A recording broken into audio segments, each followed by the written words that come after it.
तणावाची स्थिती हाताळण्यासाठी आंदोलकांवर प्रसंगी बळाचा वापर करणं, त्यांना अटक करणं ही कारवाई कायदेशीर ठरते।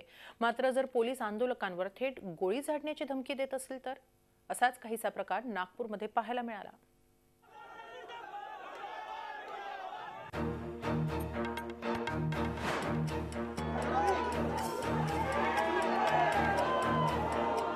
सुनो बलवाइयों, आपका जमाव गैर कानूनी है। आप लोग यहाँ से चले जाओ, नहीं तो आप पर पक्की गोली चलाई जाएगी। नागपूरमध्ये हे राम नथुराम या नाटकाला विरोध करणाऱ्या आंदोलकांना दंगल नियंत्रण पथकाने दाखवलेला हा फलक।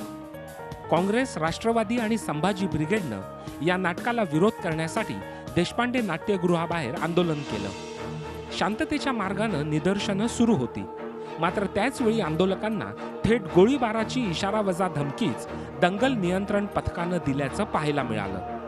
आंदोलकांनी निदर्शनं करताना कोणताही हिंसक प्रकार केलेला नाही। एखाद्या गोष्टी विरोधात शांततामय मार्गाने आंदोलन करणं हा संविधानाने दिलेला अधिकार असतानाही पोलिसांच्या या फलकाने प्रश्नचिन्ह उपस्थित राहतं। महात्मा गांधी अमर रहे म्हणणं या जगात जर चुकीचं असेल आणि महात्मा गांधी अमर रहे या म्हणणाऱ्यांवर जर गोळीबार करू असा फलक दाखवत असेल तर हा देश कुणीकडे चालला याचा आता शोध घेण्याची गरज आहे। आणि मुख्यमंत्र्यांशी सुद्धा चर्चा करणार आहोत की या पद्धतीने जर एखादा पोलीस अधिकारी आम्हाला गोळ्या घालण्याची धमकी देत असेल तर त्याच्यावर तुम्ही काय कारवाई करणार आहे हा जाब सुद्धा आम्ही विचारणार आहे। पोलिसांच्या या फलकावर वरिष्ठ पोलीस अधिकाऱ्यांनी मौन बाळगणंच पसंत केलं।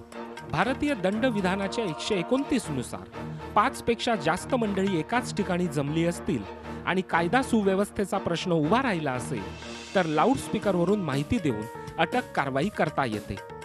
कलम 130 नुसार जमाव उपद्रवकारी असेल तर बळाचा वापर करता येतो। कमीत कमी इजा पोहोचेल असा पाण्याचा मारा, अश्रुधुराचा मारा या साधनांचा वापर करता येतो। सरते शेवटी पक्क्या गोळीचा वापर करता येतो, तोही पायावर आणि वरिष्ठ अधिकाऱ्यांच्या आदेशानेच। त्यांचं जे म्हणणं आहे ते योग्य की अयोग्य हे प्रशासन बघेल। पोलिसांचं काम संरक्षणाचं आहे। पोलिसांना जोपर्यंत ते संरक्षणाला कुठेतरी घातक आहेत असं वाटत नाही तोपर्यंत त्यांना बळाचा वापर करण्याचा अधिकार अजिबात नाही।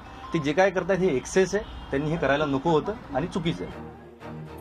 आपल्या मागण्यांसाठी आंदोलन करणं हा संविधानाने दिलेला अधिकार आहे, पण आंदोलनकर्त्यांवर थेट गोळीबाराची धमकी देणं हे असंविधानिक आहे। त्यामुळे असे फलक फडकावणाऱ्या पोलिसांवर कारवाई होणं गरजेचं आहे। जितेंद्र शिंगाडे, झी मीडिया, नागपूर। झी 24 तास रहा एक पाऊल पुढे।